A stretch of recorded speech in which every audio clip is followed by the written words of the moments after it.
né? Recorte próprio. Então, Arthur Valadares é natural de Patrocínio, Minas Gerais, residindo atualmente em São Carlos, São Paulo, onde se vincula à Associação Espírita Obreiros do Bem. Expositor espírita, é um dos fundadores e coordenadores do NEP, Paulo de Tarso, que é Núcleo de Estudo e Pesquisa do Evangelho, Paulo de Tarso.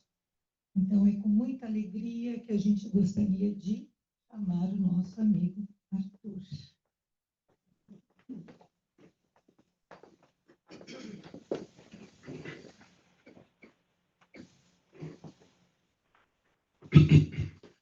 Meus amigos, minhas amigas, boa noite para todos nós.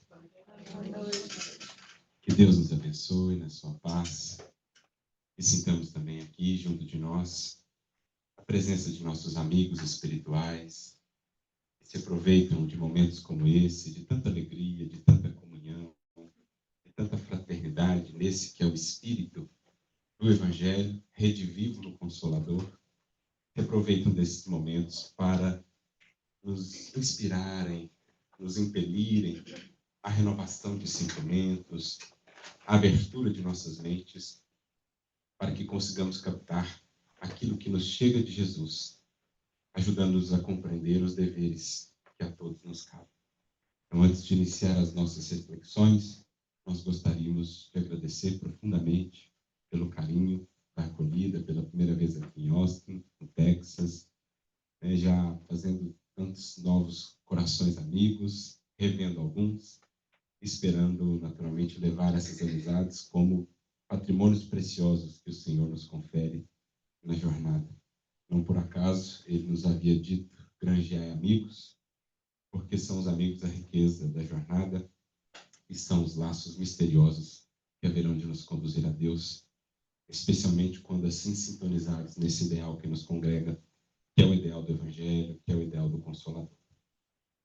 E em falando do Consolador, um dos aspectos mais valiosos em termos de contribuições que o Espiritismo nos trouxe, especialmente para o estudo do Evangelho, é podermos acessar algumas informações adicionais, extras, digamos assim, em torno dos bastidores do Evangelho de Jesus.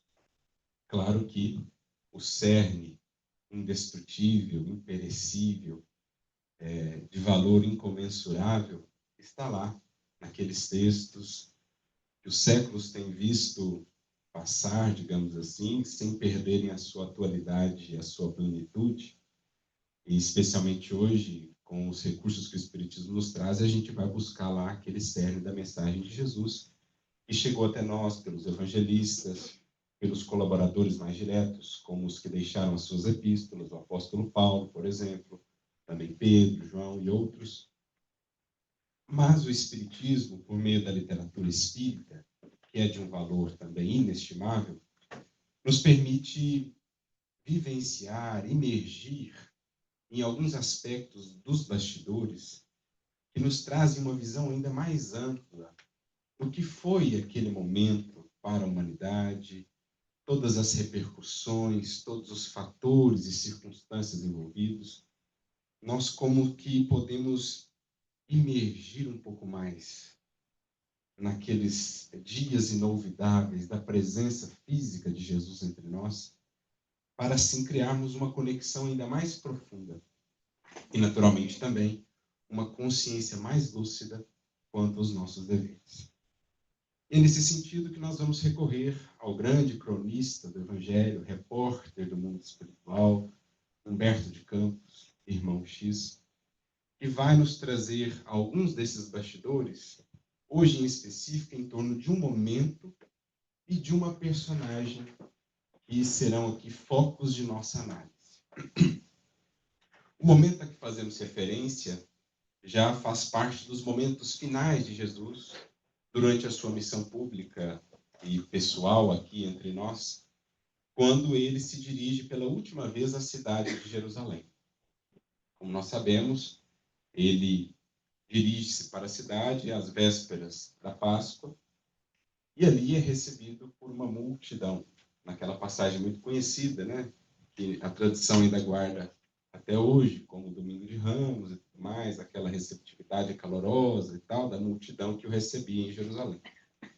Nesse contexto também da chegada de Jesus, nós vamos ter a última ceia, que é um momento muito especial, de muita intimidade entre Jesus e os discípulos, não só os discípulos daquele tempo, mas também ele nos traz ali muitas orientações importantíssimas para os discípulos do futuro, que somos os que aqui estamos hoje, tentando cumprir os nossos deveres nessa seara. Então a gente vai buscar alguns elementos com o irmão X para podermos meditar sobre o que se deram, o que se deu, o que ocorreu naqueles últimos dias e algumas lições muito importantes que Jesus nos deixou. No capítulo de número 17 do livro Lázaro Redivivo, nós temos uma mensagem chamada Lição em Jerusalém, em que Humberto de Campos nos relata o que se deu na chegada de Jesus, nesse dia festivo, as hosanas que lhe foram cantadas. Quando o mestre, juntamente com os discípulos, ia adentrando na cidade, diz-nos o benfeitor que todo aquele incenso, todo aquele insuflamento, né, todos aqueles aplausos e tudo mais, aquilo foi construindo no imaginário, no pensamento dos discípulos, ou talvez não construindo, mas alimentando ainda mais, certas ideias ilusórias quanto à natureza da missão de Jesus. Porque, embora convivendo já por 3 anos com ele, ainda não haviam alcançado o cerne da proposta. Ainda nutriam muitas expectativas, digamos, terrenas. Ainda o mediam ao mestre muito pelos padrões humanos, pelo que conheciam entre os poderosos, os reinados da terra. Então, de certo modo, ainda projetavam, imaginavam na tarefa de Jesus algo similar ao que se tinha até então no mundo. Pensavam no reino terrestre, pensavam em Jesus, mais cedo ou mais tarde, recorrendo aos poderes terrestres, às influências do mundo. E ainda mais quando viram, de repente, que a multidão agora estava com ele, era uma força a se adicionar naquele projeto, começaram, então, realmente a alimentar a ideia de que estava chegando o momento em que Jesus assumiria o poder, recorreria ali à influência daquela multidão, alguns poderosos talvez que pudessem se interessar pela causa, e então, enfim, libertaria aquele povo do jugo opressor a que estavam submetidos já há um bom tempo, o jugo opressor romano. Então, conta-nos Humberto de Campos que à medida em que aquela caravana ia passando, Jesus montado num burrinho, né, lembrando, na verdade, um anúncio profético, um dos profetas havia dito, e Jesus fez questão em vários momentos da sua missão de, digamos assim, dar essas pistas, recorrendo ao que os profetas haviam dito. Um deles havia dito: vede, Sião, que o teu rei vem a ti montado num jumentinho. E Jesus assim adentra, como também a dizer-nos que não desejava pisar naqueles tapetes que eram colocados, então ele vinha sobre o burrinho, expressando um certo anteparo, digamos assim, um distanciamento daqueles tapetes ilusórios da vaidade do mundo. Jesus vinha sobre aquilo, mas os discípulos, cercados pela multidão, começaram, né, a se deixar levar por todo aquele incenso. Então a multidão ia indagando assim no ouvido dos discípulos: e aí, quando ele vai se pronunciar? Quando chegará a hora? Quando ele vai, enfim, né, mobilizar a turba e todos nós, e a gente vai conseguir se libertar desse jugo opressor? E aí os discípulos começam a dizer: olha, imaginamos que será em breve. Ele já anunciou, inclusive, uma conversa que teremos dentro de logo. Imaginamos que será lá que ele nos trará o programa, né, desse golpe ou desse movimento. E aí a gente vai poder saber melhor o que está à frente. E aí eles iam respondendo, então, a multidão que estava naquela expectativa, mas, para um olhar mais acurado, poderia-se perceber que Jesus recebia todos aqueles aplausos com uma face melancólica. Naturalmente que ele abarcava tudo que estava por vir, sabia, devassava com o seu olhar o futuro. futuros acontecimentos, e recebia tudo aquilo com melancolia, naturalmente, sem se perturbar, né, na condição de um espírito crístico. Então a gente percebe que Jesus talvez estivesse mais melancólico não pela multidão, porque a multidão é a multidão, ainda não alcançou as coisas mais profundas. Talvez estivesse ele melancólico mais pelos discípulos. E mesmo depois de tanto tempo de convivência, ainda não haviam entendido que a lógica que ele trazia para a operação na seara da Boa Nova era muito distinta da lógica de funcionamento do mundo, com seus poderes e vaidades transitórias. Jesus marca, então, uma reunião com os discípulos, como havíamos dito. Essa reunião viria a ser conhecida como a última ceia, aquele momento ali de mais intimidade. Está registrado para nós, majoritariamente, no Evangelho de João, capítulos 13 em diante, principalmente do 13 ao 16, culminando com uma belíssima oração de despedida, digamos assim, no capítulo 17 do Evangelho de João. E aí, terminada a reunião, a turba ficou ali nos arredores, né, esperando qual que seria o desfecho. Quando os discípulos começam a sair, então, logo eles avançam. A multidão avança, indagando, e aí, o que ele falou? Como é que vai ser? E perceberam que os discípulos traziam uma feição assim não tão animada quanto antes. Havia mudado um pouco, né? Todo aquele entusiasmo, aquela coisa. E aí um deles, então, pergunta a um dos discípulos, qual que vai ser... Eles haviam perguntado, ele se pronunciou? Os discípulos disseram, sim, ele se pronunciou. Qual que vai ser a base do nosso programa aí, social, político? E aí os discípulos responderam, ele disse que o maior será o menor e o servo de todos. Aí já começa a ficar um pouco estranho. Como assim? Nós estamos falando aqui de poder, de grandeza, e a base do nosso programa é o maior será o menor e o servo de todos. Qual que será o sinal do nosso movimento? Né? Como que seremos reconhecidos? Existe uma bandeira, um lema? E aí um dos discípulos responde, o nosso sinal será o amor e o sacrifício de nós mesmos por essa causa. Então já começa a ficar menos palatável, menos agradável o programa que estava sendo traçado, especialmente para a multidão. E eles prosseguem, mas ele não vai se dirigir diretamente a César, já, né, manifestando os seus ideais e tal. Ele pediu que nós nos dirigíssemos a Deus, rogando em seu nome que seríamos atendidos naquilo que fosse necessário. Ele não vai fazer nenhuma exigência, não vai ter nada. Não, ele disse para confiarmos nele e no Pai. E assim vai, né? Vão seguindo essas indagações e naturalmente a multidão vai ficando cada vez menos encantada, decepcionada, assim como até mesmo os discípulos estavam.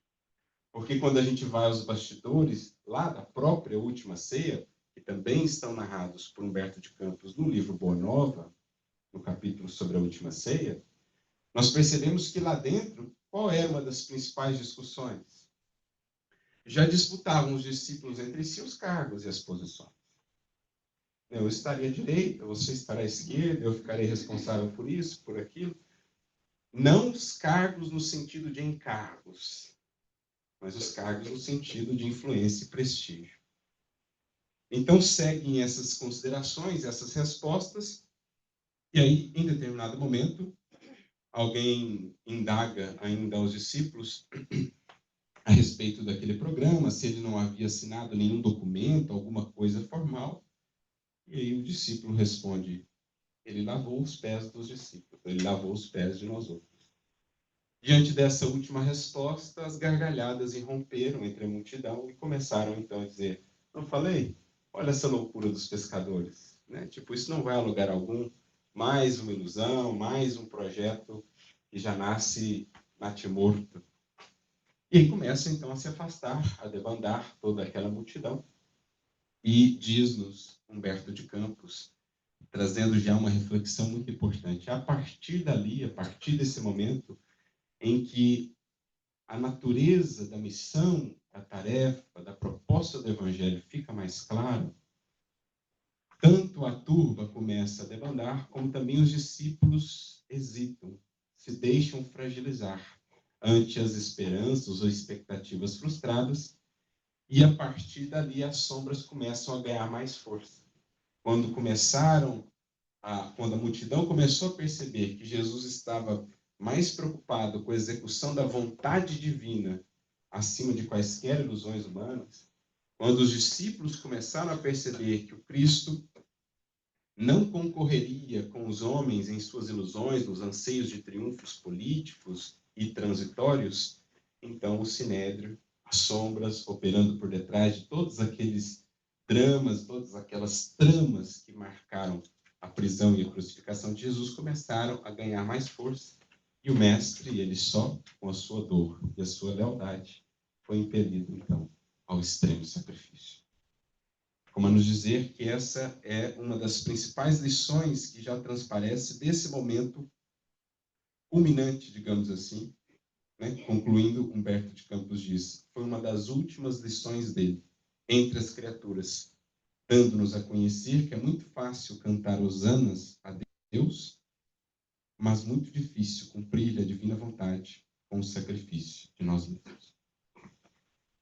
Mas, nesse contexto em que os discípulos, de um modo geral, se deixaram levar por essas ilusões, um deles, em especial, foi mais longe, abraçando essas ideias ilusórias ou equivocadas a respeito de Jesus. E é sobre esse discípulo que nós vamos nos debruçar hoje, não como quem olha para trás e vê o companheiro que cai, no sentido do julgamento, mas como quem olha, desejoso de aprender. Porque é sempre esse o nosso mote quando estudamos o Evangelho. Quando falamos das quedas de Pedro, dos próprios equívocos e excessos de Paulo, e outros que poderíamos elencar, nós o fazemos com a consciência também de que já são espíritos redimidos e que o seu legado de transformação, bem como os erros em que incorreram, seguem sendo para nós lições de como procedermos melhor agora. E essa figura sobre a qual nós conversaremos, talvez na história da humanidade, é daquelas figuras que foi mais incompreendida, que mais suportou o peso de nossos julgamentos muito seculares. Mesmo nós outros, que muitas vezes ao longo dos séculos temos procedido de maneira pior que ele, o temos colocado ao longo de muito tempo na condição de um maldito. Estamos a falar de Judas, aquele que ainda hoje, não tanto como outrora, né?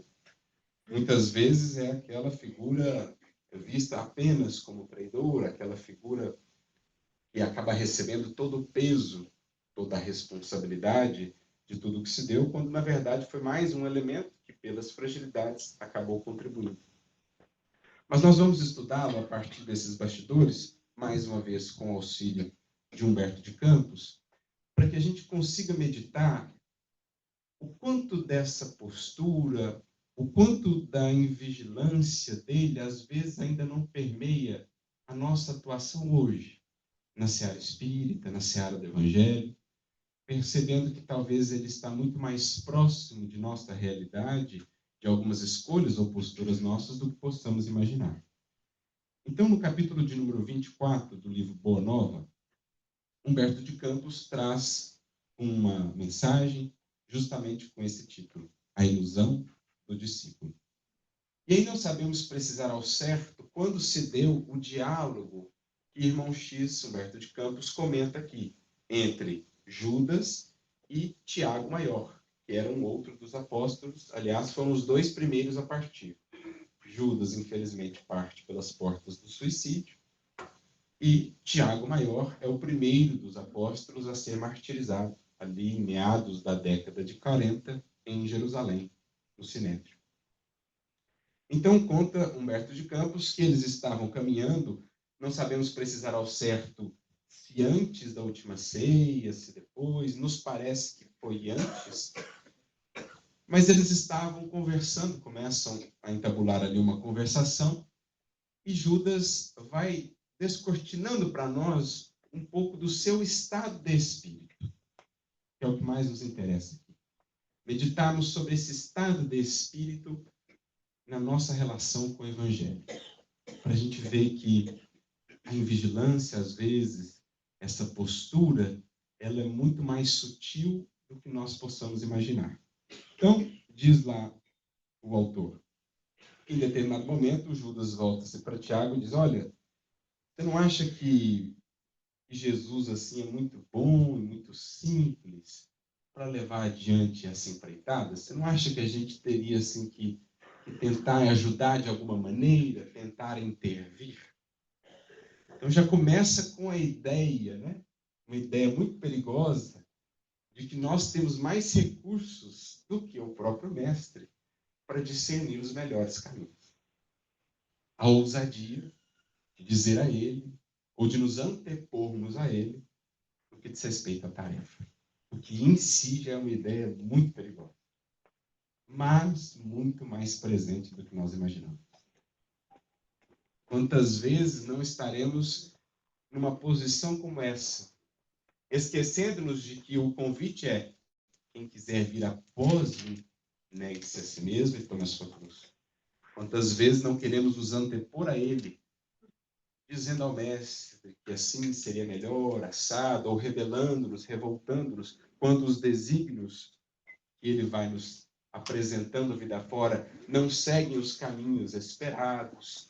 Então nós ainda temos muito dessa ânsia, mesmo dessa ousadia, talvez até petulância, de nos colocarmos como que à frente dele. Então ele volta-se para Tiago e diz, olha, você não acha que ele é muito simples, muito bom para remover esse jugo tirânico, opressor que nos envolve? Você não acha que a gente precisa recorrer mais aos modelos do mundo, digamos assim, para dar conta desse trabalho? E aí, Tiago, indo pelos caminhos mais de simplicidade, né, na reflexão com o Evangelho, diz, por acaso você vê nele, Judas, algum guerreiro, algum rei similar a esses que temos visto no mundo? E aí o Judas prossegue, não, é que eu acho que ele não tem sabido aproveitar certas oportunidades. Parece, olhando de fora, parece que loucura, né? Mas às vezes a gente embarca numas ideias e as fixa de tal modo em nossa mente que a gente só percebe mais adiante a insensatez de determinadas reflexões e posturas que adotamos vida fora. Cristalizamos-nos de tal modo nisso e esquecemos-nos dos antídotos que nos auxiliariam a sair desse estado e vamos nos deixando embalar por essas ilusões. Então ele diz, eu acho que ele não tem sabido aproveitar todas as oportunidades, porque hoje mesmo alguns doutores da lei se aproximaram e me falaram da impropriedade, digamos assim, da ineficiência dessas pregações que ele fica fazendo com paralíticos, com cegos, com esse pessoal que geralmente está com ele. O que a gente vai extrair desse povo? A gente tem que buscar lá a galera de cima, a gente tem que buscar quem tem dinheiro, quem tem recurso, quem tem os poderes do mundo. Senão a gente não vai vencer Roma. Senão a gente não vai conseguir se sobrepor ao Sinédrio. Então a gente percebe que é uma lógica bem a lógica do mundo, né? Em que o valor das coisas, das possibilidades, é medido segundo os números, segundo as fortunas envolvidas, segundo as armas, os poderes e as influências envolvidas, esquecendo-nos que as maiores vitórias do cristianismo mais à frente foram justamente as que não tinham números, nem influência, nem prestígio, nem poder. Falávamos esses dias, eu e Jussara, sobre o caso do nosso querido Chico, naquele ambiente da mais pura simplicidade, rusticidade, sem recursos e poderes que não os do amor, mas sem recursos e poderes de qualquer natureza, a transformar milhares e milhares de vidas no tempo. Judas ainda não conseguia ver esse detalhe. Ele pensava com um olhar ainda muito terreno. Então ele volta-se para Tiago e diz isso. E Tiago diz assim, mas orientadores, revolucionários, como você está querendo, Judas, sempre existiram. Agora Jesus vem estabelecer a verdadeira revolução, estabelecendo o seu reino no coração, nas almas. O que me faz recordar uma outra passagem muito bonita, também narrada no livro Boa Nova, no capítulo de número 3, quando Jesus, ainda bem jovem, antes de começar, nas vésperas de começar a sua missão pública, ele sai do deserto da Judéia, onde esteve algum tempo com o seu primo, o Batista. Ele passa por Jerusalém, dirigindo-se a Galiléia, onde chamaria então os discípulos para iniciar a tarefa. E quando ele passa por Jerusalém, ele fica por um tempo nas adjacências ali do templo, observando, né, toda aquela construção grandiosa, da qual os judeus se ufanavam, aquele templo majestoso e tudo mais. E aí, alguns sacerdotes estavam conversando ali próximos, e um deles tem a atenção chamada por aquele jovem sentado, um galileu, pelas vestimentas, pela característica, percebeu se tratar de um galileu, e ele se sentiu de alguma maneira atraído por aquela figura, se aproximou e perguntou: o que você está fazendo aqui, né? E aí aquele jovem lhe responde: eu passo por Jerusalém buscando a fundação do reino de Deus. E aí ele já dá aquela risada de escárnio, né? Como a dizer assim, ele era Hanã, um dos sumos sacerdotes, junto com Caifás, eu, sumo sacerdote, não estou sabendo desse projeto. Você, um galileu, está à frente dessa empreitada? Tipo assim, né? Como assim? E aí Jesus vai conversando com ele, e Hanã sempre com muita ironia na fala, nas respostas. Em determinado momento ele pergunta: tá, mas você quer realizar uma obra assim de tamanha magnitude, uma obra divina?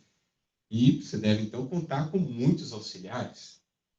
De onde virão os seus colaboradores? Por acaso você tem o apoio de um príncipe ilustre, de alguma figura assim, né? Meus colaboradores virão de todas as partes.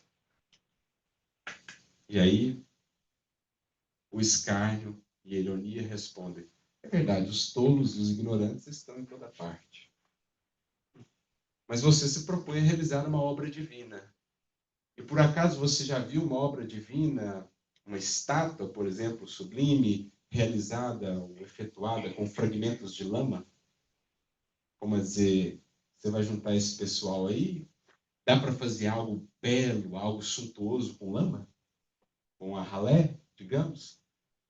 E ele então, numa das mais belas respostas, diz assim: sacerdote, nenhum mármore existe mais puro e mais formoso do que o do sentimento. E nenhum cinzel é superior ao da boa vontade. Esse será o meu material. Quaisquer corações de boa vontade que chegarem, sejam eles quem forem, tenham ou não os recursos do mundo, esse é o material divino sobre o qual o reino se assentará. O sacerdote fica impressionado com a resposta, deve ter dado um passo para trás, né? E pergunta: mas vem cá, você conhece os códigos da corte ou as filosofias atenienses, o direito romano, essas coisas? E aquele jovem responde apenas: eu conheço o amor e a verdade. Então ele percebe que estava diante ali de alguém singular. Enfim, Jesus encerra aquele diálogo e segue para a Galileia, a buscar aqueles corações simples para a sua empreitada. O que Judas, embora sendo ele também um desses corações, ainda não havia compreendido. Então ele segue no diálogo aqui com o Tiago, perguntando: mas a gente pode conseguir alguma coisa sem recorrer a esses poderosos, né, a esses recursos do mundo? E Tiago responde: mas ele mesmo disse que o seu reino ainda não é deste mundo. E um dia será, mas que... E aí Judas fala: não, eu não posso compactuar com isso, com essa inação. Para ele, na visão dele, era uma espécie de inação do mestre. Eu vou fazer aqui os meus empreendimentos, já alimentando aquelas ideias que ele vinha trazendo, de, digamos assim, se antepor um pouco a Jesus, para depois entregar para ele de bandeja a obra feita, né? Porque ele já havia sido cooptado, algumas ideias já haviam chegado até ele, dos sacerdotes, que eram muito hábeis, tentando construir ali uma ponte de fragilidade por meio da qual pudessem chegar a Jesus. E perceberam que Judas estava meio aberto a essas tentações, digamos assim. Então ele já começa a fazer o plano de deliberar, de conversar com os sacerdotes, de como que assumir ali o poder, de conquistar aquela influência e depois entregar para Jesus, para que Jesus fizesse o que bem entendesse. E então que Tiago é mais enérgico. para com Judas e diz assim, palavras que ficariam gravadas, né? Judas, Judas, vê lá o que fazes. Socorreres-te dos poderes transitórios do mundo, sem um motivo que justifique esse recurso, não será desrespeito à autoridade de Jesus? Não terá o mestre visão bastante para sondar do sacerdote, perdão, não terá o mestre visão bastante para sondar e reconhecer os corações? O hábito dos sacerdotes e a toga dos dignatários romanos são roupagens para a terra. As ideias do mestre são do céu. E seria sacrilégio misturarmos a sua pureza com as organizações viciadas do mundo. Aqui a gente começa a entrar num aspecto que é muito importante, que é onde muitas vezes temos tropeçado em nossos empreendimentos ao longo dos séculos com Jesus. Quando nós começamos a colocar as ideias, os métodos, os esquemas do mundo à frente das ideias e das propostas de Jesus. Quando as aparências passam a ser para nós mais visíveis, mais destacadas, mais importantes do que a essência dos corações, a visão do Espírito. Porque muitos séculos depois, o próprio Humberto de Campos, em visita a Jerusalém, no período em que se rememora a paixão de Jesus na terra, ele encontra o espírito de Judas às margens do Jordão. Ele está caminhando lá com um benfeitor no mundo espiritual, né, nas adjacências da cidade, e aí o benfeitor fala, sabe quem é aquele? Não, é Judas. Porque esses espíritos, diz lá o benfeitor, eles gostam de voltar às vezes a esses cenários para lembrarem do que foi, do que viveram, de suas quedas, para voltarem ao presente ainda mais firmes e fortalecidos quanto aos seus propósitos para o porvir. Judas, naturalmente, já redimido. E aí o Humberto de Campos se aproxima e vai conversar um pouco com ele. Pergunta se as narrativas do Evangelho tinham descrito de maneira satisfatória o que se deu, e aí Judas vem elencando, olha, teve muito mais tricas, né? muito mais movimentos do que de fato ficou registrado, mas, de fato, né? Apresenta-se ali a minha fragilidade e tudo mais. E aí tem uma frase dele que eu achei muito interessante. Ele diz assim, acima dos corações eu vi a política do mundo. Eu achei essa frase muito impactante.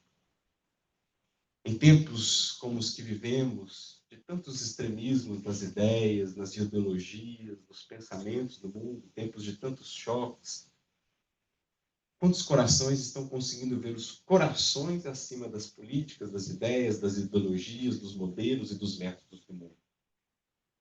Porque uma das causas de sua perda foi isso. Quando ele colocou esses elementos do mundo acima das ideias de Jesus.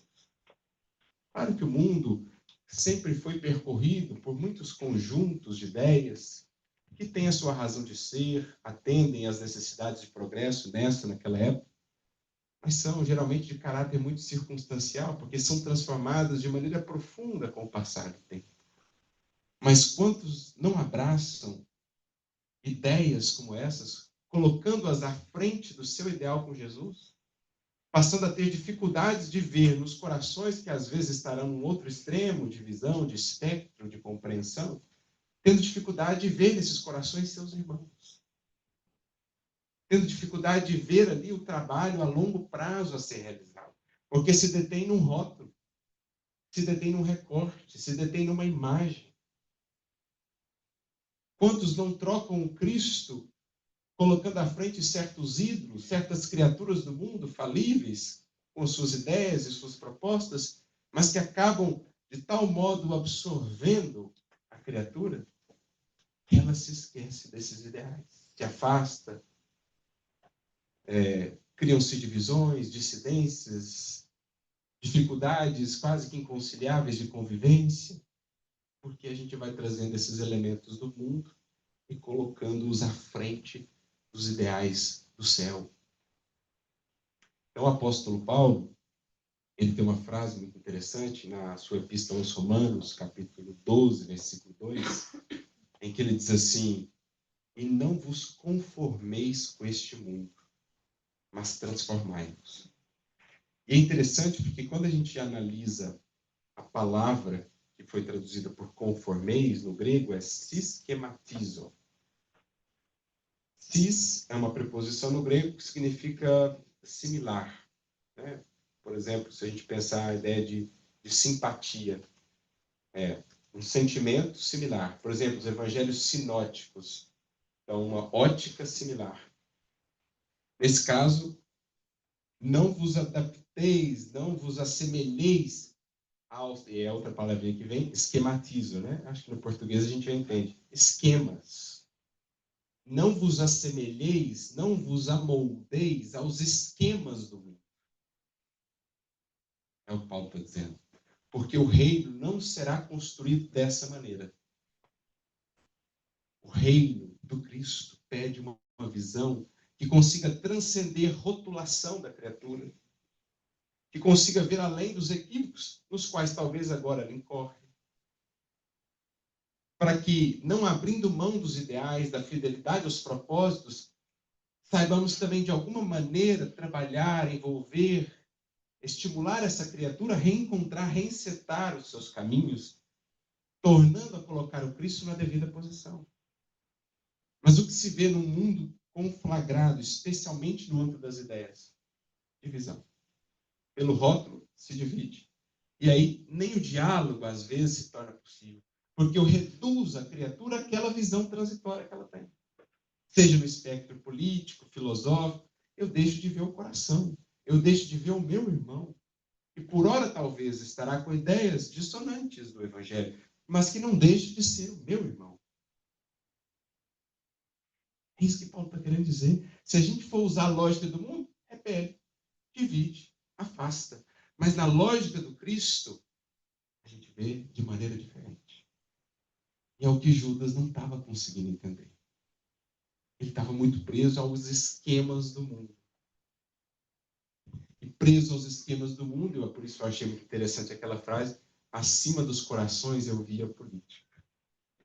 Mas só mais tarde ele perceber por quão pouco trocou os tesouros imensos de Jesus. Porque a gente começa a pensar também no símbolo das 30 moedas. Às vezes nós trocamos Jesus, o trabalho com ele por tão pouco, 30 moedas. No caso de Judas, por aquelas ilusões que ele abraçou. Mas e para nós? O que em nossa vida talvez estará configurando as 30 moedas? Às vezes, por um melinda, eu troco o ideal de Jesus. Afasto, distancio as minhas 30 moedas. Às vezes, por conta de não saber, né, contato, com compreensão, com paciência, dialogar, acolher, sem abrir mão de determinados da fidelidade, do compromisso, por pouca coisa eu troco, eu me decepciono, eu afasto, eu desisto. Para chegar mais adiante e falar, eu troquei aquilo por 30 moedas. Então, a gente precisa pensar nesses termos. O que em minha vida pode estar sendo 30 moedas? Às vezes é um excesso de trabalho no mundo. O trabalho no mundo tem o seu valor, nós sabemos. Mas será que eu preciso tanto assim? Será que ele não está ocupando mais do que deveria? Às vezes é uma relação que, fora da medida, se torna um apego excessivo e que acaba sendo aquilo que me afasta, me faz trair determinados compromissos. Então, muitas coisas no mundo podem se configurar para nós, como foi para Judas, essas 30 moedas. E existem muitas forças do mundo que nos querem induzir a trocar o Cristo pelas 30 moedas. Porque assim como Judas foi buscado e ofereceram isso e ele aceitou, não tenhamos dúvida, nós todos seremos buscados por essas ilusões do mundo que nos cantam de maneira maravilhosa, né? Promessas de descanso, de paz, de contentamento, de prazer, dizendo, não, larga a mão disso. Você vai encontrar tanto mais paz, tanta mais tranquilidade. Prometem-nos muito e entregam-nos 30 moedas. Para a gente ver depois que trocou um tesouro imensurável, o tempo perdido, as possibilidades de realização com Jesus. Então isso nos faz recordar aquele caso, a história da mitologia grega de Ulisses, ou Odisseu, aquela passagem muito conhecida, né, da sua Odisseia, quando ele vai passar pelo mar ali das sereias. E ele pede, então, que toda a sua tripulação tape os ouvidos, para não ouvir o canto mavioso das sereias, mas ele queria se submeter à prova. E essa é a história do discípulo, ele vai ser submetido à prova. Ele vai ter que passar pelas sereias sem estar com o ouvido tapado. Mas o que ele faz? Sabe o que era? Pelo menos buscando a sabedoria, ele pede que o atem ao mastro do navio, o amarrem ao mastro do navio. E aí está a beleza do simbolismo.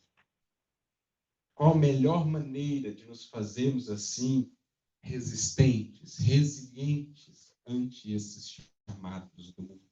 O canto mavioso das sereias, que nos promete muito para nos entregar 30 moedas, fazendo-nos perder a riqueza de uma encarnação, às vezes, perdida, de imensas oportunidades de renovação e de trabalho com Jesus. Estarmos atados ao mastro do navio, que representa a verticalidade, que representa a conexão com o alto, que representa os nossos deveres, aquilo que nos faz mover, aquilo que empurra o barco, o mastro, a vela que está ali atada. Então, é atando-nos aos nossos deveres, no serviço com Cristo, que nos fazemos mais imunes a esse processo. E Jesus havia dado essa pista. Jesus havia trazido essa ideia. Por quê? Na última ceia, estavam ali todos reunidos.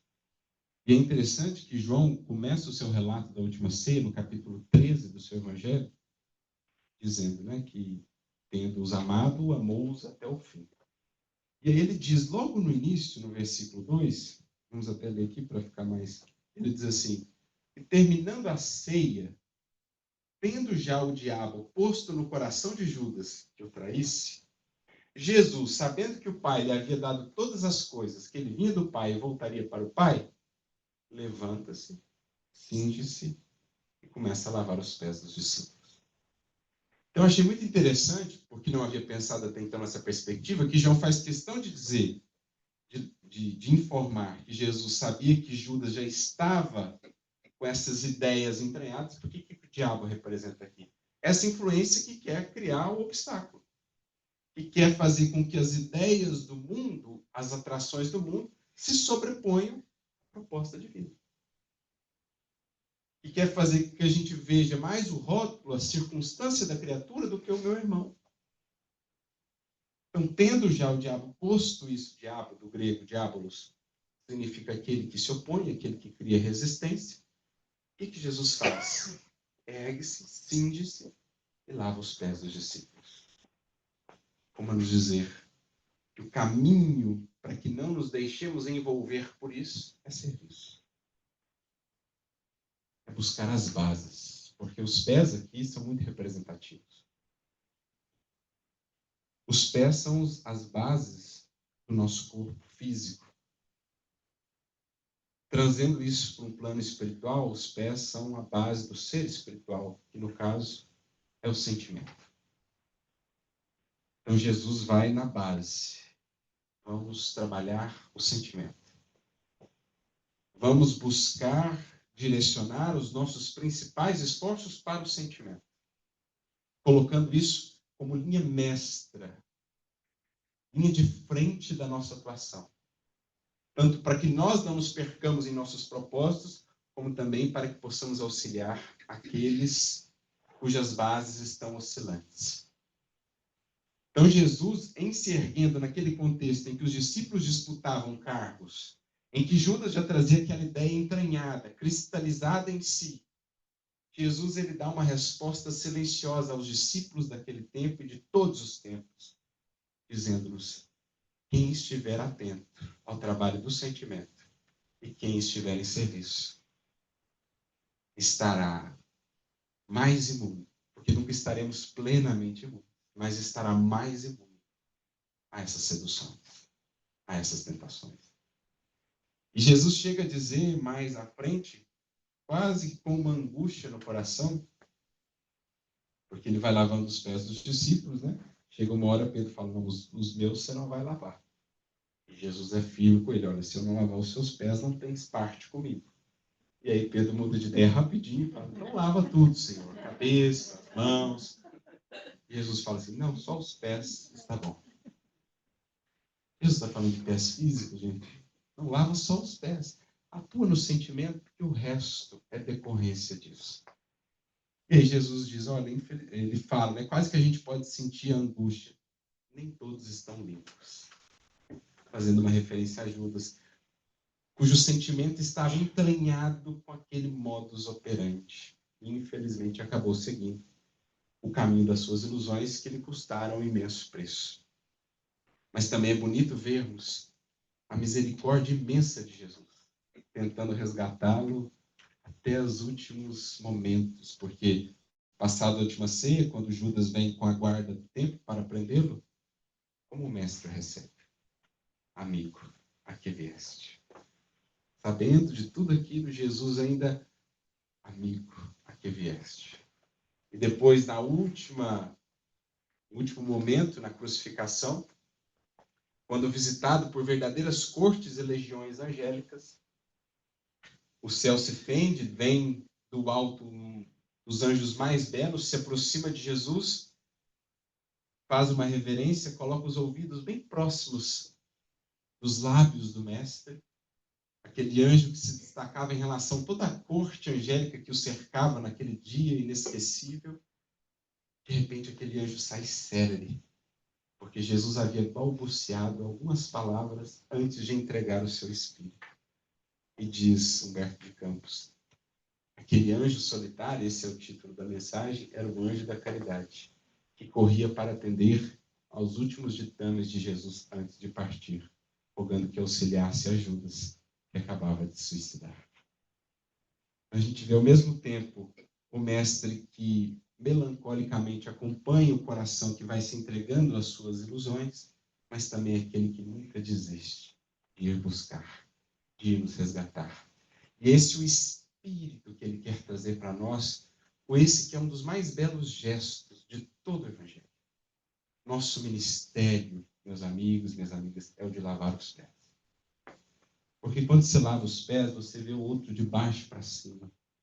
Vocês já pararam para pensar nessa perspectiva? Quando você vê o outro de baixo para cima, ele parece maior do que é. Você consegue ver com mais grandeza os seus potenciais, ao invés daqueles que buscamos muitas vezes ver o outro de cima para baixo, reduzindo a essas ideias, às visões equivocadas, aos seus tropeços. Jesus diz, não, vamos ver os outros de baixo para cima, porque esse é o ministério que nos compete. Vamos aos corações, acima de tudo, para que depois, no campo das ideias, os diálogos se façam possíveis, viáveis, as conciliações. Porque enquanto quisermos impor a ferro e fogo transformações do mundo, estaremos incorrendo nos multisseculares equívocos de sempre. Porque Kardec foi muito feliz quando disse, no livro Viagem Espírita, uma das frases que eu acho mais sensacionais de Kardec, quando ele fala de alguns que foram viver em comunidade, tentando uma sociedade mais justa, mais fraterna, e acabou não dando certo, porque Kardec falou, porque eles não atuaram na base, não lavaram os pés. Queriam uma sociedade justa e fraterna, sem mudar as criaturas, apenas mudando as leis. Apenas recorrendo às políticas, às ideias, aos esquemas do mundo. Kardec fala, antes de fazer a coisa para os homens, é preciso fazer os homens para a coisa. E essa é a lógica que não temos entendido ao longo do século. Queremos fazer a coisa, isto é, o mundo renovado, para homens não renovados, criaturas humanas não transformadas, sem fazer as criaturas transformadas que darão sustentação ao mundo fraterno. E é assim que muitas vezes vamos embalando em ideias, em ideologias, e precipitadamente, ou sem analisar essa essência da criatura, sem trabalhar esses fundamentos, propõe mudanças drásticas, né? Imprevisíveis, abruptas, quando não há outro caminho senão seguirmos lavando os pés. A questão é sabermos olhar, sabermos enxergar a vida com os olhos do Espírito, para que não sejamos levados pela precipitação. Imaginemos os primeiros cristãos trabalhando, gente. Paulo funda uma comunidade em Filipos, 10 mulheres. Ele tinha ideia, talvez, né, pelo que o Cristo já o inspirava, ele conseguisse vislumbrar mais adiante, mas eram ali 10 mulheres. Passa lá na Galácia, em Listra, mais 15 indivíduos. O cristianismo começou assim. Se eles não tivessem uma visão de futuro que se estendesse, onde o ânimo, onde a disposição? Então a gente precisa pensar nesses termos lá, o Chico trabalhando com aqueles corações, sem recursos de qualquer natureza, mas inundado de amor, lavando os pés. E quantos corações não estão hoje na seara porque foram tocados por um espírito como esse, ou por um Eurípides Barçanufo, por outros tantos que poderíamos elencar ao longo dos tempos, porque eles foram nesse fundamento. Ao passo que aqueles arregimentados pela fortuna, pelo poder, pelas influências, muitas vezes, quando cessam esses poderes, descambam, se dispersam. Agora, aqueles que foram juntados à causa de Jesus pelo amor, esses nunca mais sairão. Então, uma lógica muito diferente. E Judas ainda não conseguia entender. Por isso, voltando às orientações de Tiago para Judas, ele diz: as ideias do mestre são do céu, e seria sacrilégio misturarmos a sua pureza com as organizações viciadas do mundo. Além de tudo, não podemos ser mais sábios nem mais amorosos do que Jesus. E ele sabe o melhor caminho e a melhor oportunidade para a conversão dos homens. Nós não podemos esquecer disso. O mundo já recebeu muitas ideias nobres, muitas ideias edificantes, pensadores, mestres, orientadores, em todos os tempos. Outras ideias nem tanto, outras ideias verdadeiramente dissolventes.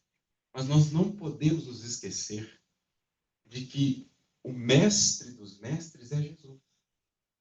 E que não há nenhum programa mais eficaz de construção do mundo melhor do que o dele. Mas é o que muitas vezes nos esquecemos. Às vezes nos prendemos de tal modo aos nossos pontos de vista, que passam a ser as nossas 30 moedas, e os colocamos à frente daquilo que Jesus trouxe. Ou à frente das ideias que Kardec nos trouxe. E aí criamos dissidências, criamos correntes próprias, queremos seguidores para nós mesmos, partidários de nossas ideias, esquecendo-nos disso, de que ele deve centralizar, para ele devem convergir todos os nossos esforços. Muito de nossas empreitadas pessoais ou coletivas ao longo dos séculos tem se perdido pela perda de referência em Jesus. É preciso, portanto, submetamos tudo que seja propósito em nossa vida, tudo que sejam ideias, ao crivo de Jesus. Assim como Kardec, para codificar o Espiritismo, tudo submeteu aos crivos dos atributos de Deus, como ele mesmo diz no livro A Gênese, assim também nós. O que nós vamos fazer está em consonância com o que o Cristo propõe. As nossas tarefas, os nossos esforços, seja na vida pessoal, seja na vida doutrinária, ativa, no Espiritismo, estão em consonância com o que o Cristo trouxe?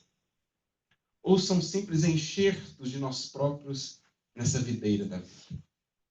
Enxertos pelos quais nos apaixonamos, e aí muitas vezes até rompemos, nos decepcionamos com o Espiritismo, ou mesmo com o Evangelho, porque aquilo que nós enxertamos não foi colocado em linha de frente.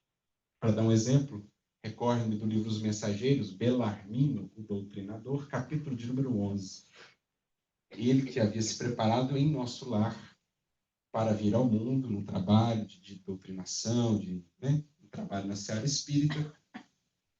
E aí o Belarmino foi acolhendo alguns desses modelos do mundo. E ele começou a dar muita importância para pessoas importantes que frequentavam a reunião. Ele queria fazer com que o espiritismo tivesse maior penetração nesses meios acadêmicos, de pessoas mais influentes, mas não pensou muito bem nos meios para isso. Então ele começou a esperar que a espiritualidade, digamos assim, correspondesse às suas ideias.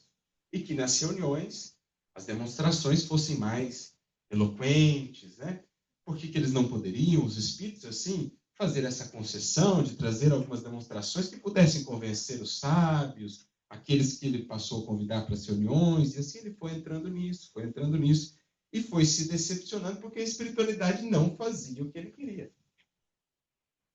Não fazia. Ele começou a surgir no seu coração a dúvida, a negação. E aí ele foi cada vez mais tendo dificuldade de convivência com os próprios médiuns, aquela dúvida foi aumentando, as seduções, e daqui a pouco ele começou a trocar o Cristo, a proposta de trabalho no Espiritismo, pelas 30 moedas do mundo. E de repente ele se viu duvidando até mesmo do Evangelho. Ele chega a dizer depois para André Luiz, do Mundo Espiritual, é que o Evangelho é um livro divino. E enquanto nos mantemos cegos pela vaidade ou pela ignorância, ele não nos revela os seus tesouros. Por isso eu, quando estava encarnado, achava aquele conjunto de coisas uma velhacaria. Sabe que não tem nada demais essas coisas dele. Para só chegar no mundo espiritual e perceber a valiosíssima oportunidade que havia perdido. Porque é assim, gente, igual aconteceu com Judas. As ilusões do mundo, as ideologias, os poderes transitórios, esses modelos transitórios, eles nos prometem isso, a solução dos nossos problemas, dando-nos essa satisfação mais imediata das 30 moedas, que reluzem aos nossos olhos por um tempo, para depois a gente ver que não vale nada. E quando Judas desperta arrependido do que fez, de ter embarcado naquelas promessas dos sacerdotes, ele amava Jesus, disso não há dúvida. Ele amava profundamente Jesus. E ele vai tentar desfazer, ele vai atrás desse pessoal que o seduziu. E a resposta deles é muito simbólica. Quando ele chega, olha, ele trai sangue inocente, e devolve as moedas, ele ouve apenas, isso agora é contigo. Porque assim, as ilusões vêm, fazem de tudo para nos cativar. Depois a colheita amarga, ninguém vai partilhar conosco. Claro que aqueles que seduzem terão os seus ajustes perante a lei. Mas então o Espírito vai se ver sozinho com as ilusões que abraçou. Isso é contigo, meu filho. Então foi o que Belarmino sentiu no mundo espiritual. Tendo trocado o Cristo e a proposta do Evangelho redivino, chegou no mundo espiritual. Isso agora é contigo. Né? Lavam as mãos. Aqueles que nos trazem, aquelas ideias que nos trazem as suas ilusões. Então, trazendo Judas, já redimido, ele mesmo conta naquele diálogo com Humberto de Campos, que passou por muitas expiações dolorosas, enquanto ainda no tempo dos mártires, culminando o seu resgate no século XV, numa fogueira na França, trazendo essa lembrança de Judas redimido, esse espírito tão incompreendido e tão também severamente julgado por nós ao longo dos séculos, nós queríamos trazer essa reflexão para a nossa atuação hoje, para ver se nós também não estamos a embarcar em certas ilusões que podem nos envolver na condição de discípulos. O mundo passa por processos tumultuosos de transição. Choques de ideias, de ideologias serão característicos desses tempos. Agora, nós não podemos nos deixar envolver por isso. Vendo, acima de tudo isso, os corações que chegam até nós e que caminham conosco. E não nos deixemos levar por essa visão de ver rótulo e não ver coração. Porque quando Jesus diz que o reino vem não com aparências exteriores, é justamente para que não nos detenhamos nas aparências exteriores. Porque no seu colégio apostólico ele juntou um contador, um publicano que servia ao Império Romano, com um zelote com as suas ideias revolucionárias. Os colocou ali juntos para que pudessem trabalhar além disso, enxergando-se de fato como irmãos. Que não nos deixemos embalar por ideias, ideologias ou ídolos que vêm e que passam. muitos e muitos já passaram ao longo dos séculos. E aqueles que abraçaram a ferro e fogo as suas ideias, colocando-as acima das do Cristo, se viram depois lidando com sombras e com cinzas, com brumas que perseguiram. Não troquemos Jesus por algo que esteja aqui. Elevemos o Cristo, as suas ideias, a sua proposta ao mais alto de nossas hierarquias de propósitos. E então tudo mais se encaixará dentro da vida e do trabalho que nós temos a realizar. Para que não nos percamos ante essas seduções, ante esses cantos de sereia. Por isso, Emmanuel vem nos dizer, aproveitando esse contexto que ora vivemos, no livro Luz na Escola, capítulo de número 14, ele tem uma mensagem muito interessante, chamada Nos Tempos Tormentosos, em que nos diz assim, falando da natureza da humanidade terrestre no presente momento, ele compara o ser humano encarnado nesses tempos a um nababo no sentido, né, de uma vida principesca, no sentido de que temos muitas possibilidades materiais, estamos muito enriquecidos de possibilidades materiais do mundo, mas ainda sedentos, famintos de amor, de paz, de sentido, de rumo, de norte para a nossa vida. Então ele fala desse homem que nababo num quadro exterior, mas miserável muitas vezes ainda internamente, e ele diz, desse lamentável esquecimento de Jesus, desse ouvido criminoso de nossas almas, derivou-se o quadro angustioso da atualidade do mundo. O ouvido, o esquecimento do Cristo como roteiro primordial de nossa operação. Em que quase toda a ciência foi compelida a submeter-se aos postulados da força.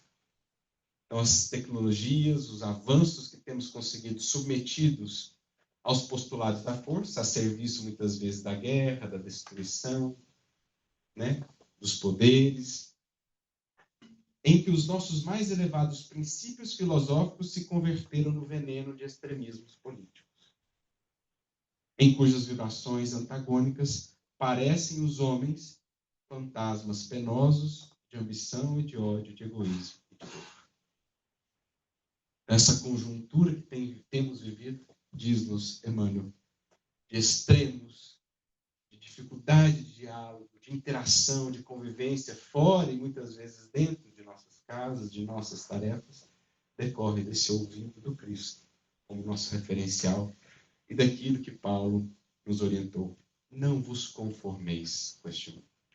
Não sigamos os mesmos modelos do mundo, que não sejam para nós os números, as influências, o prestígio, as variáveis mais importantes, mas que seja cada coração visto e acolhido como espírito que é, com imensos potenciais. E seja o nosso ministério aquele que o Cristo ergueu na última ceia como uma das suas últimas lições, o ministério de lavar os pés, de buscar acima de tudo renovar as bases de cada vida, dando-lhe mais segurança na esperança e no amor, na fé, na confiança que o Evangelho nos traz. Que seja esse o nosso ministério de ver os outros de baixo para cima, como quem vê o outro se engrandecer em potencialidades e possibilidades a partir de um olhar mais amoroso, de um olhar de serviço, de um olhar daquele que não se detém no tempo, no aqui e no agora, mas que vê a imensa possibilidade que o porvir a todos nos descortina. Seja, portanto, com Jesus, amigos e amigas, o nosso ministério, o de servir sempre e de exigir cada vez menos na tarefa que nos está proposta. Porque são esses os corações que construíram a história do cristianismo em seus parágrafos e páginas mais luminosas. Foram esses desprovidos de quase tudo no mundo, mas imensamente providos do amor de Deus, força agregadora por excelência, que moveram multidões, que venceram impérios e que cuja história o tempo jamais poderá apagar. Porque reis, reinados, ideias, ideologias, políticas, visões passaram e passarão.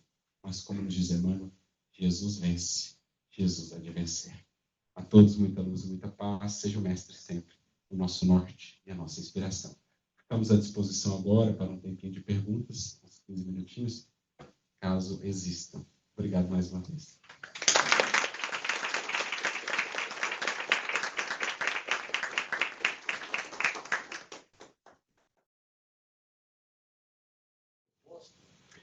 O Emmanuel tem uma expressão que eu gosto muito, que ele fala assim: nós precisamos aprender a descer sem perder a altura. Eu acho que o espírito de serviço que Jesus demonstra ali na lavagem dos pés é exatamente isso. Então a gente vai aprendendo a descer no sentido de realmente, né, apresentar-nos sem quaisquer exigências, sem quaisquer cobranças, sem quaisquer julgamentos, sem qualquer título, sem quaisquer pretensões, mas também sem perder a altura da conexão, porque a gente pode incorrer no risco também de, tentando descer para ajudar, a gente se perder nessa descida, desconectando do alto e acabando afundando com quem está embaixo. Então a gente precisa descer sem perder a conexão com o alto, né? Como um mergulhador de águas profundas que mantém-se ligado lá em cima com aquele tubo de oxigênio e lá embaixo, despojado, disponível, aberto, porque a gente comparece em serviço buscando a inspiração daquele que sabe o que é preciso fazer. A gente vai comparecer em serviço muitas vezes sem saber qual que é o programa, qual que é a ideia, mas o coração sintonizado, ele descobre, nesse processo de descer, de diminuir-se, ele descobre a presença do Cristo que o orienta. Então é mais ou menos isso mesmo. É um serviço que representa uma conexão constante com o alto, por meio do qual o auxílio se faz, e que representa também de nossa parte esse aprendizado, eu diria mesmo, um exercício que vai se consolidando com o tempo, de como descer, de como ir em auxílio, sem também nos perdermos nesse processo de auxiliar, perdemos dos nossos próprios compromissos, perdemos de nós mesmos, daquilo que temos seguido. Então, é um processo de autodescobrimento mesmo constante, de entendendo o que é esse serviço. Eu acho que assim, o principal de nossa parte, nessa tarefa com Jesus, é mesmo essa abertura e essa disponibilidade. Eu gosto sempre de me lembrar da frase de Ananias, que eu acho que deve ser para nós um lema, quando ele diz, buscado por Jesus, né? Eis-me aqui, Senhor. Então, acho que é isso, assim. A gente desce de qualquer pedestal. Não, eu só vou assim. Não, eu só vou se for desse jeito. Eu só vou se tiver essa garantia. Você desce de tudo isso para dizer, eis-me aqui, Senhor. Estou no chão do mundo. Estou à disposição. Onde você quer me levar? Para quê? Qual é a tarefa? Mostra-me. E aí o servidor vai descobrindo. Então, acho que esse espírito de disponibilidade que a gente precisa construir, esse é o verdadeiro servidor. Sabia, Cristo sabia, Judas sabia, já tinha tudo frio. Essa é uma questão realmente muito interessante. Aliás, foi uma das perguntas para o Chico no Pinga Fogo. E o Chico, aquele jeitinho dele, ele vai contornando, contornando até quando dá e fala da vigilância de Judas. Porque, assim, o Emmanuel também foi indagado certa feita, e o próprio Emmanuel chegou a dizer, olha, existem coisas que nos escapam por hora. Ele falando dele próprio, onde eu estou aqui, eu não consigo ver todo o desenho. Mas uma coisa que, tanto pelo Chico, pelo Emmanuel, assim, por aquilo que a gente vai entendendo também pelo doutrina espírita, é que não estaria planejado que o Judas estaria envolvido no processo. Porque nunca há um determinismo para a queda. A queda, ela sempre envolve o livre-arbítrio das criaturas. Aí alguém poderia falar, então como é que a crucificação estava prevista? E aí a gente poderia entrar em elucubrações. Será que a crucificação seria de todo necessária? Porque em se tratando de profecias, a gente vai vendo que nem todas as profecias se cumprem.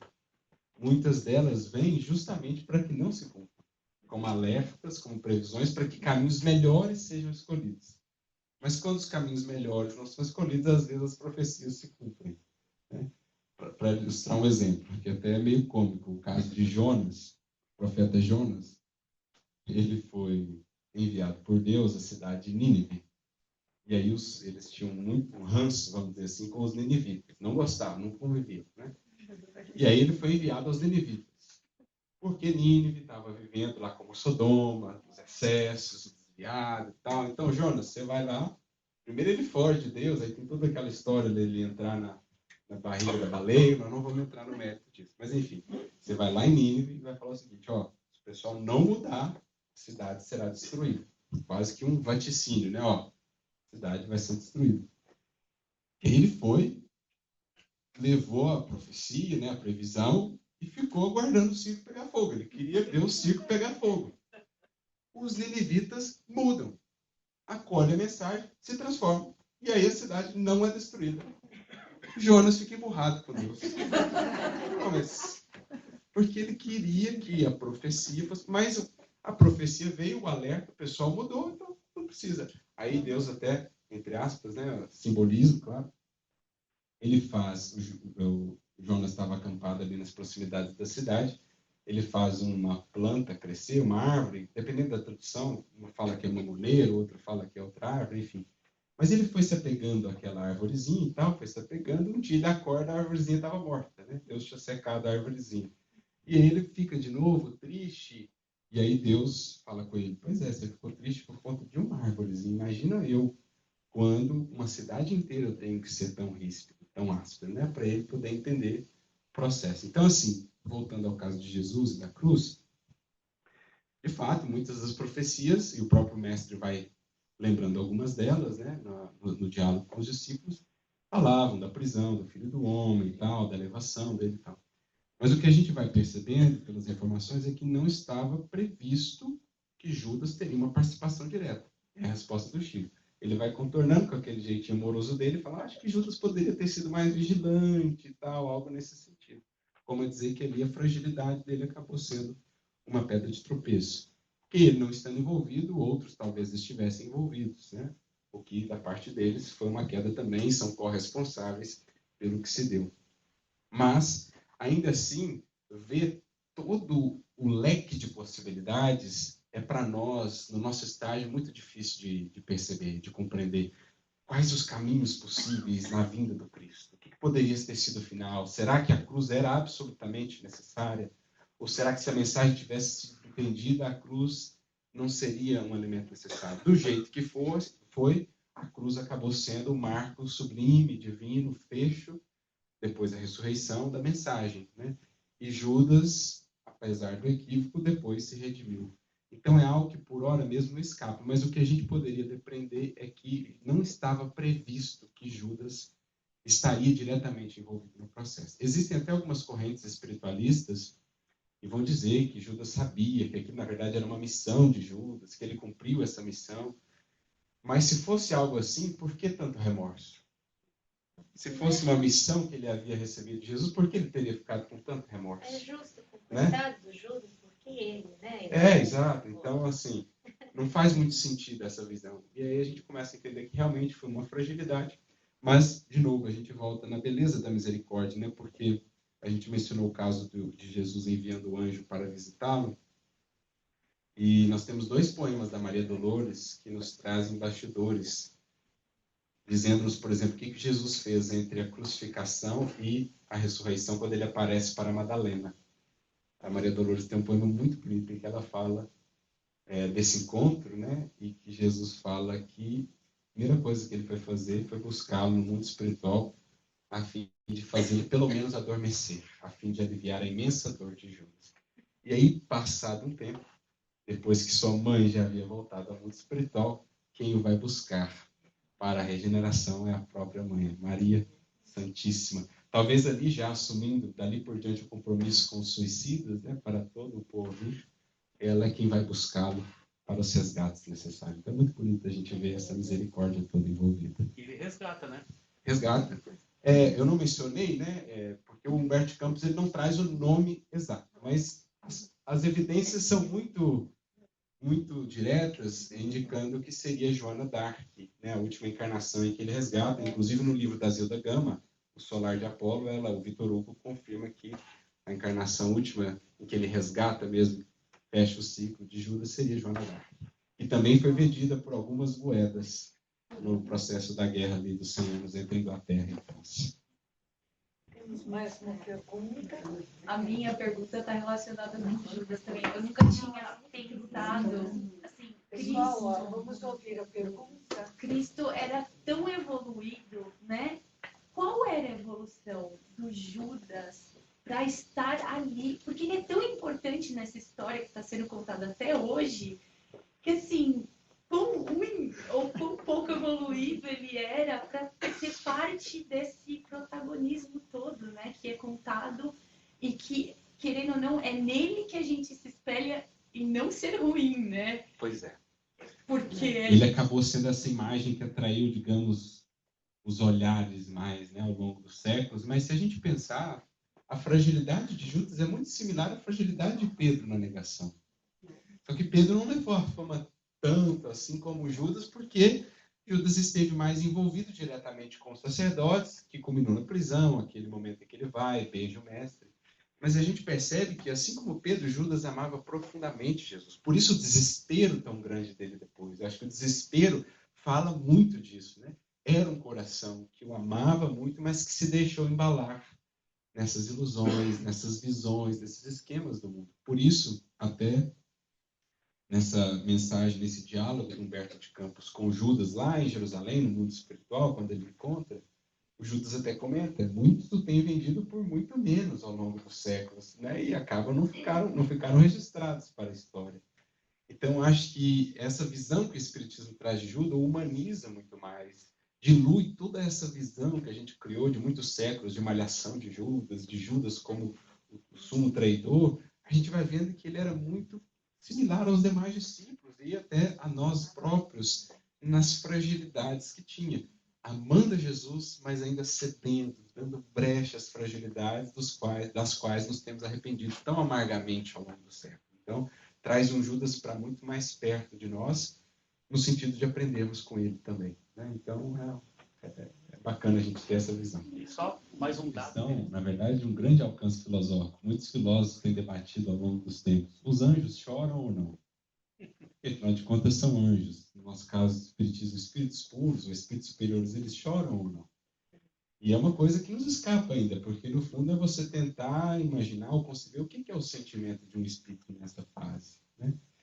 E a gente percebe que a espiritualidade, ela traz vários momentos em que descreve Jesus com uma melancolia divina. O que é uma melancolia divina, né? Certamente passa longe daquele abatimento nosso, daquela coisa. Por exemplo, quando Estevão está sendo apedrejado, ele começa a ter uma visão espiritual e vê que Jesus está vindo, só que Jesus não está olhando para ele. Jesus está olhando para Saulo. E Estevão percebe que o olhar de Jesus para Saulo era de melancolia. E aí o Estevão fica tão tocado com aquela melancolia e fala assim, não, Senhor, não imputes deles pecados, né? Tipo assim, eu perdoo. Porque Jesus olhava melancolicamente para Saulo. Vários momentos no livro de Paulo Estevão, nos evangelhos mesmo, a gente vai ver isso. Por exemplo, quando Jesus, chegando em Betânia, Lázaro estava, entre aspas, morto, um dos versículos mais curtos do Novo Testamento, Jesus chorou. Mas Jesus sabia que ele não estava morto. Por que ele chorou? Aí a gente fica tentando elucubrar, né? Porque estava aquele tanto de gente sofrendo imensamente, como se... Você imagina, sei lá, um olhar de mãe, um olhar de pai, que vê a criancinha sofrendo tanto por uma coisa ainda às vezes tão pequenina, ou o filho, né? Sofrendo tanto por uma coisa que é ainda tão...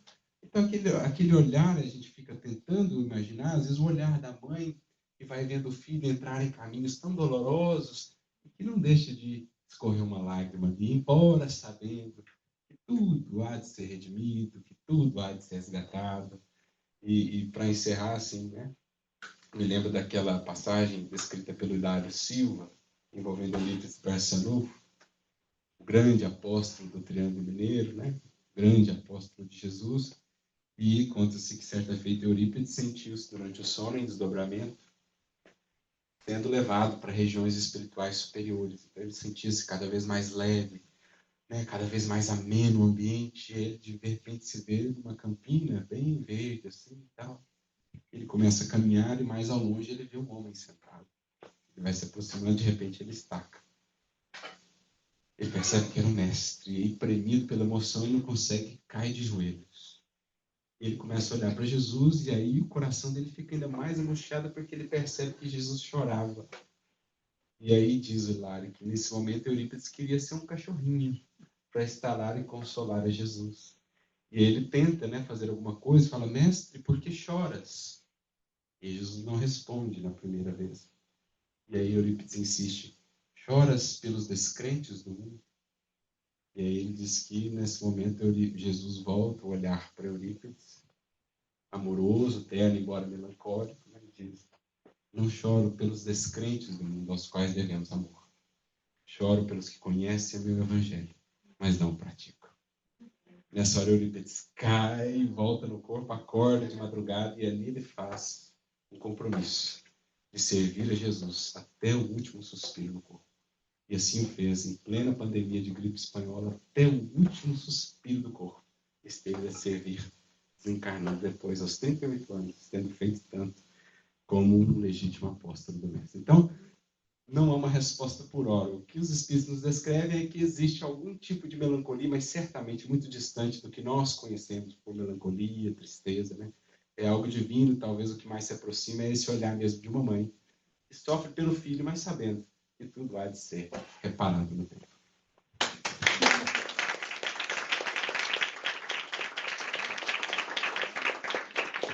Nós vamos agradecer com muito carinho.